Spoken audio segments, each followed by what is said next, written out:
Hello friends, how are you? I hope you all are doing good. And I really hope that all of you have revised whatever we have covered so far, right? And everything is crisp and clear. So before we start, what you have to do is subscribe to the channel if you haven't done it yet and press the bell icon and hit the like button if you like the content, okay? And share with your friends. Another thing is that live batch of cost accounting ICISM series is going on. Anyone who wishes to join, they can. For the classes, the batch started on 1st of October. The classes which you have missed, it is for December 21 attempt, right? If you are watching it later on after December 21, because these videos are going to be on the YouTube for a long time, right? If you are a later on student, please download our Android mobile app. There you will get the latest updates that which batches are going on. Some batches will be live, right? Some will be recorded. So all these content, the latest content will be available on the Android app, right? For December 21 students, the live batch in English is going on for the ICISM series. You can join it anytime. Okay. So we were discussing about the joint and byproduct costing, and in the last lecture we started with the joint product. That what is a joint product? It is a product which is produced alongside with the main product, right? And its value is equally significant. So it is a kind of a main product only, we can say, right? All the joint products are main products, all the main products are joint products with equal value, equal importance, equal significance, right? And this is the example I told you, that if you are a CA intermediate student and you are preparing for group 1, you pay 50,000 to a coaching center to study 4 subjects: accounts, law, costing and taxation. 50,000 is your joint cost. The problem here is that how to distribute this 50,000 among all the 4 subjects, right? If someone asks you that what is the cost that is attributable to accounts, law, costing and taxation separately, you will not be able to answer that, right? And all the 4 subjects hold the equal importance. So this is what a joint product is, and we have discussed one problem also. We started with the methods of apportionment basically. So first method was physical measurement output, or the physical units method. The joint cost is distributed in the ratio of number of units of output, okay? And we have done question number 2 also. In that I have given you 2 alternatives, alternative 1 and alternative 2, right? Now we are going to move on to the second method. That what is our second method going to be? Wait 1 second, guys. Okay, so our second method is sales value of output. Sales value of output or market value of output. Sales value or market value of output, right? So this is the second method. Now what does this method say? That we have a particular process, we have done the input in that process, right? And we incurred some cost here, we incurred some joint cost here, and this is the joint cost, right? This is your split of point.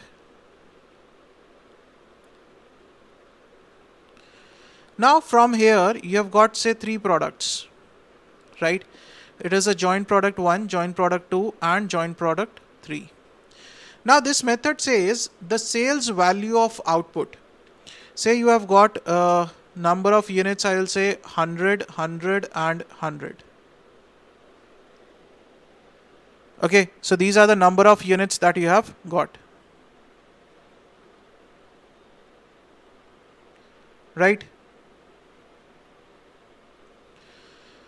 Now this method says, in the earlier method what we have discussed is that we distribute the joint cost in the number of units of output, that is 100, 100, 100.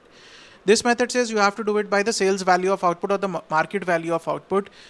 What it means, that at the split of point, at this point only, when you have received these 3 products, at this point only you go to the market and sell the product, right? You are not doing any further processing or anything. No, nothing. He says that at the split of point where you are receiving the 3 products J1, J2 and J3, as such, whatever the form you have received, as such you take the product, you go to the market and you are trying to sell the product. When you are going to try the sell when you are trying to sell the product, what is the price that you will get, right? At the time of selling, what is the market price, what is the market price that you will get. Now this market price at which you will be able to sell that product becomes your selling price, right? Now this price is to be considered. Say this product can be sold for 10 rupees, say this can be sold for 5 rupees, say this can be sold for 15 rupees. This is the selling price, this is the output. Now the method says what you have to do is sales value or the market value. What is the meaning of that value, sir? What is the meaning of that value? When we talk about the sales value, how we derive the sales value? Sales value is quantity multiplied by selling price per unit, isn't it? This is how we get the sales value. Any doubts? He's asking you to use the sales value or the market value, that at the split off point, if you go to the market and try to sell the product, what is the value that you will get? Value means the number of units that you will be selling multiplied by the selling price per unit. That will give you the sales value or the market value. Why it is called market value? Because you will obviously go to the market to sell it. What is the price that you will get in the market for your product at split off point? Right? Most important thing to remember here is that at split off point we are selling. We are not doing any further processing or anything. In this method, whenever it says the sales value or the market value of output, it means that we are selling at split off point only. At split off point, what is the sale price that you will get? What is the sales value that you will get? Right? So here, if you want to calculate the sales value, I'll say sales value. Sales value will be 1,500 and 1,500, right? So whatever is the joint cost will be distributed in this ratio. 1,000 is to 500 is to 1,500, right? The joint cost will be distributed in this ratio. Any doubts? Right? So this is the second method, that is sales value of output and the market value of output. You can read from the book also, page 13.2. Sales value of output or market value of output. According to this method, the joint cost should be apportioned amongst the joint product in the proportion of market value of output of each joint product, which is determined by multiplying the output units of each joint product with its selling price per unit at split off point or the point of separation, right? So we are not doing any further processing or anything. What we are doing is at the split off point only, we are going to the market and trying to sell the product. So at that point only, what will be the selling price that we get for the product, that we might get for the product, right? According to that, we will calculate the sales value. Clear? I hope there is no doubt in that up till this point now. So this is the second method. Very easy method, sir. The only thing to remember is that this is at split off point. Let's do a practical problem on this.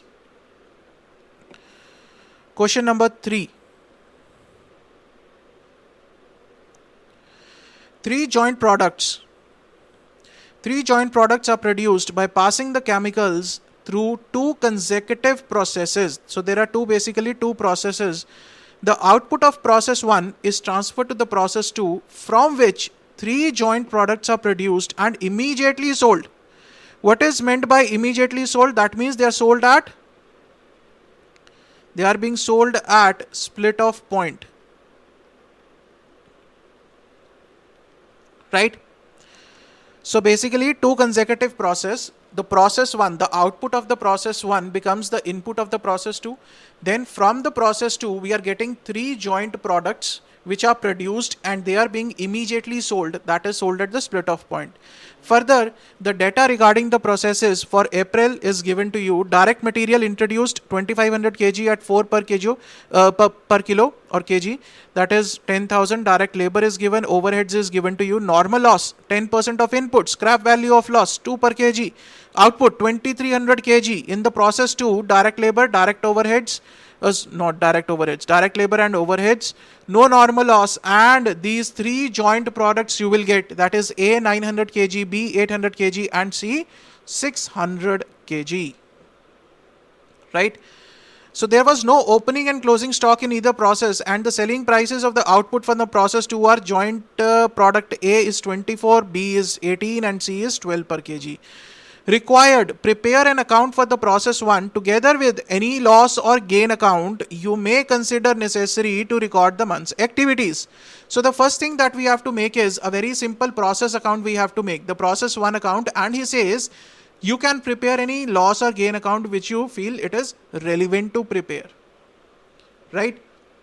So the question is not clearly specifying which gain or loss account which you have to prepare, but you will have to prepare. If it is given, that means you will have to prepare, right? So the first thing that we are going to do is we are going to prepare the process 1 account, and very simple, sir. Process 1 account is not going to be an issue for you people, because we have done the the whole of process costing we have done. So using that knowledge, you can easily prepare process 1 account. So let's prepare it, right, sir? Let's do it.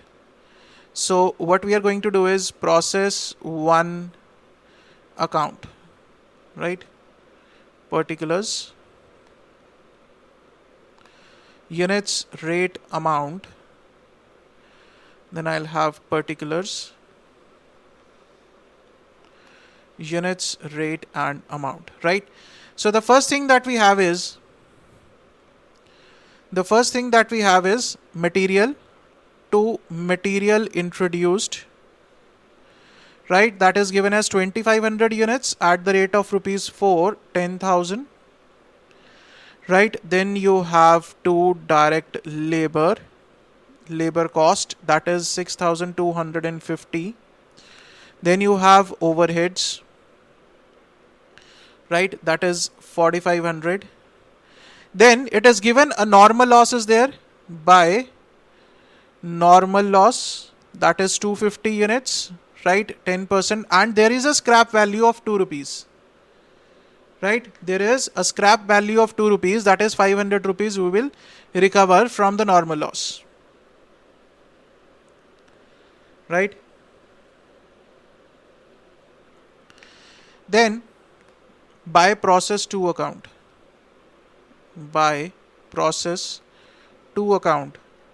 2300 units. Now, if you look at it, the output column, the credit side has 2300 plus 250 units, that is 2550 units, whereas the input was 2500. So what does it mean? We have an abnormal gain, sir. We have an abnormal gain. So I'll write here 2 abnormal gain, right? That is 50 units. Now to calculate the value, what you will have to do is you will calculate cost per unit of normal output, cost per unit of normal output,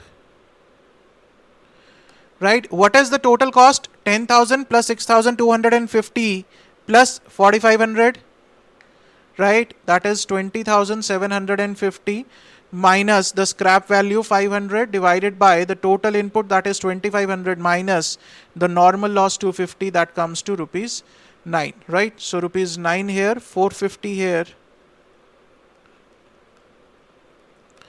So here you have 2550, total is 21,200, right? 9 here, 20,700.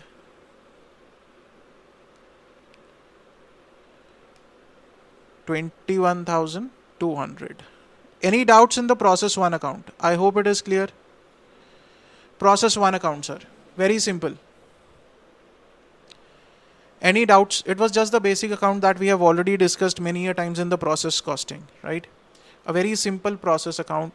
Normal loss is there, abnormal gain is there, right? Material, labor, overheads we are putting. So very simple, sir. It is just a simple account. Now the question says you have to prepare any loss or gain account also, right? If you deem necessary that if there is any loss or gain account, please prepare that loss or gain account also. We said, okay, sir, we'll prepare that also. No issues in that. So first we will prepare the normal loss account. Okay, so we will prepare normal loss account, right sir? The same way, particulars, units, rate, amount, particulars, units, rate and amount.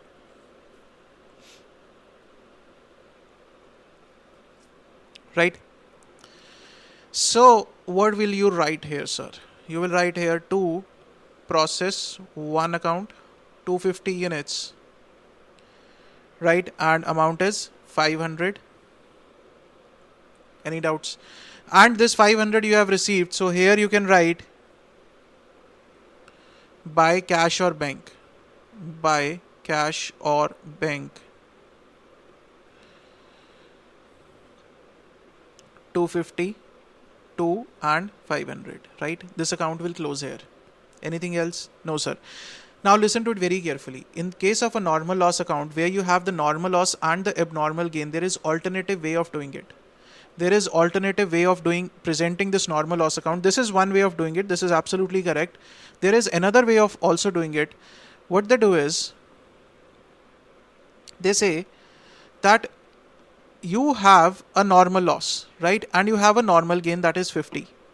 So he says this 50 units of abnormal gain will definitely reduce your normal loss. We can set off this loss with this gain to some extent. To what is the extent, right? So they say here you may write by abnormal gain 50 units, but from any normal loss, for any normal loss, what we can recover is only 2 rupees, right? So for this 50 units, you will multiply it by 2. That is 100 rupees you can set off from the abnormal gain. Sir, why not 9? Because the normal loss, the maximum amount that you can recover from the normal loss is 2 rupees. So if you are reducing your normal loss of 200 units by 50 units against the abnormal gain of 50 units, you anyhow will receive only 2 rupees. You cannot gain more than that, right? So only 2 rupees for those 50 units you can take,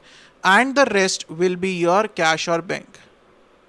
Rest will be your cash or bank. 200 units of loss and 2 rupees 400, right? So this is another way of doing it. This is another way of presenting that set of the abnormal gain and the normal loss. You can do it. Even the Institute Math has some one question in which they have done it like this. Okay. Now we are going to prepare abnormal gain account. Abnormal gain account, right? Particulars, units, rate, amount,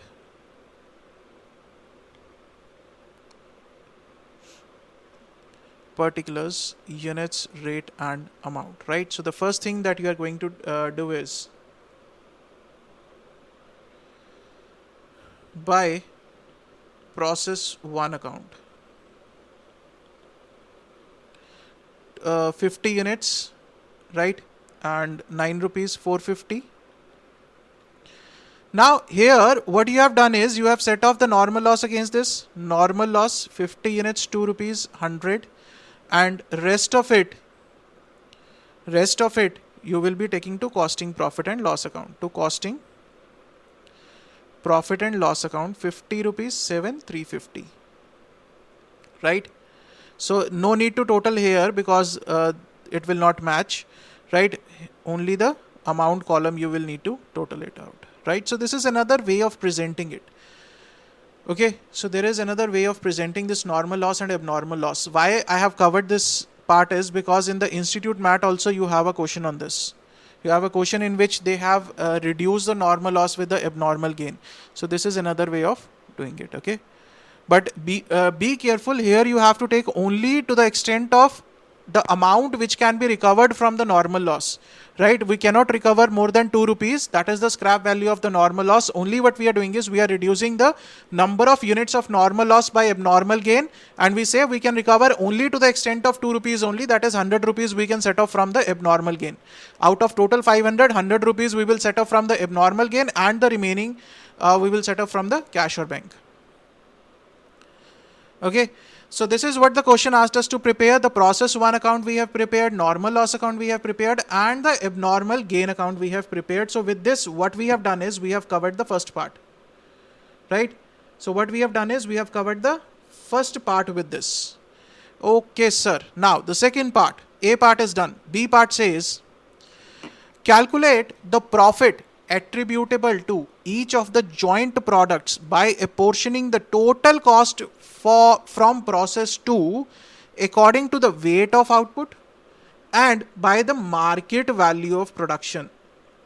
Basically what he is asking is, first apportion the total cost, then tell me the profit that we are earning from those joint products, right? And the apportionment should be done by two different. One is the weight of output, that is the output method which we did in the last lecture, and according to the market value of production which we have discussed in this lecture. Clear? By both the methods you have to calculate the profit also. For that, the first thing that you need to identify is what is the total cost for the product 2. What is the total cost for product 2? Right? So we'll continue the B part here. So first thing that you need to tell me is total cost of process 2. Right? Because this total cost will be my joint cost. Right? So the first thing is that the first cost will be whatever we are receiving from process 1. This will be the first cost. From process 1, whatever is the value we are receiving into the process 2, that will be the first cost, that is 20,700. So I'll write here process 1, right, 20,700. Sir, any other cost? Read the question carefully. Any other cost given to you? Yes, sir. Direct labor and overhead cost given in the process 2. So we'll take that also. Right, add direct labor cost, that is 6,900, add overheads, again 6,900. Right, so the total joint cost is, total joint cost is 34,500. Any doubts in this point? Total cost of the process 2, sir, the cost which is being transferred from the process number 1, that is 20,700, plus direct labor and direct overhead cost which is incurred in this particular process, right? That is process number 2. This is incurred in this process. So the total joint cost is 34,500. Now this joint cost is to be apportioned by two methods. One is the output method. The second one is the sales value method. Right? Now output is given to you. Read the question carefully. Sir, for the joint product, this is your output. This is your output, and this is the selling price per unit given to you. This is the selling price per unit that is given to you. So you can calculate the sales value or the market value from here. So we are going to prepare it in the proper statement form, right? So I will say computation of profit for each joint product. Computation of profit for each joint product.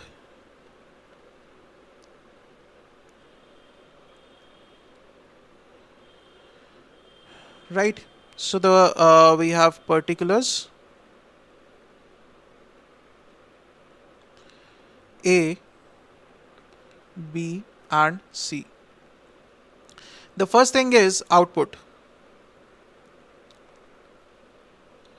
The first thing that we have is output, that is 900, 800 and 600, right? Selling price per unit. 24, 18 and 12, right? So can you tell me the market value here? Can you tell me the market value? Market value. So this will be 900 multiplied by 24, 21,600, right? Here it will be 14,400, 800 multiplied by 18 and 600 multiplied by 12, that is 7,200, right? This is the market value that we have calculated. Now says the joint cost of 34,500, first we will apportion in the output, right? Okay, so I will say share in joint cost, share in joint cost, right, by output method. Output method says that this joint cost of 34,500 is the joint cost. We will distribute in the ratio of output, that is 9:8:6, right? So that means the ratio here will be 9:8:6, right? So if you distribute it, your value will be 13,500, 12,000 and 9,000, right? So this is the cost. Now can you tell me the profit here? Can you tell me the profit as per the output method? Sir, market value, that is the sales value. This is your sales value. Sales value is 21,600 minus the share in the joint cost, that is 13,500. Sales value minus cost gives you the profit, sir. Simple. So the profit here will be 8,100, right? 2,400, and here it will be a loss of 1,800. Any doubts up till this point? So this is in the output method. We have distributed the joint cost in the output ratio, right? Now the second method says share in joint cost, market value method. Market value method means in this ratio we are going to distribute the this joint cost. 21,600 is to 14,400 is to 7,200. So in this ratio we are going to distribute the joint cost of 34,500, and this share comes out to 17,250, 11,500 and 5,750, right? Now can you tell me the profit, sir? Profit by market value method. This part, market value minus the share in the joint cost.